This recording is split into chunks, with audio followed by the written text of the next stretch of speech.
So,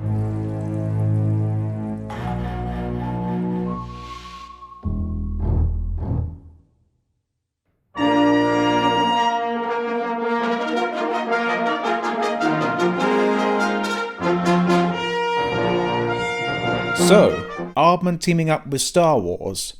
I honestly never thought I'd see the day. It just seems like two things that would never join together. But they did here. This is an episode of the Star Wars anthology series Star Wars Visions, so it's a self-contained standalone story that doesn't tie into anything directly to any of the other major stories. But as a little world-building short with the style of animation that the franchise hasn't ventured into before, it's pretty good. As far as the plot goes, it's more or less just your typical underdog versus uptype snob race story. It's basically the plot of Cool Runnings but with Star Wars. But that's no bad thing, and despite the lack of story originality, it's pretty charming and a cute short. To discuss in more detail, basically a young girl on Tatooine, because of course it's Tatooine, it's always that planet in Star Wars, why give Hoth or Endor some more love, is hoping to compete in a mother-daughter freighter race, but there's just one problem. Her mother is a junk and scrap hauler, so her ship isn't as glamorous as the big champs one, but perhaps with some teamwork they might just be able to beat them. It is so surreal seeing the Star Wars iconography in the Aardman style. It'd be like seeing a Mortal Kombat game done in the style of the Teletubbies, though I would not be against seeing that. But while Aardman has ventured into sci-fi a few times, they've never gone this far with it, so it's weird seeing these humble British plasticine puppets in a world that is possibly the biggest sci-fi film franchise that has ever existed. Although, it's also fitting that a lot of the cast are British because, well, most of the cast in Star Wars films are British, and it's often filmed in Britain too. Although, granted, they don't go in for as many regional accents as this special does. What's up with Z1? Nothing now.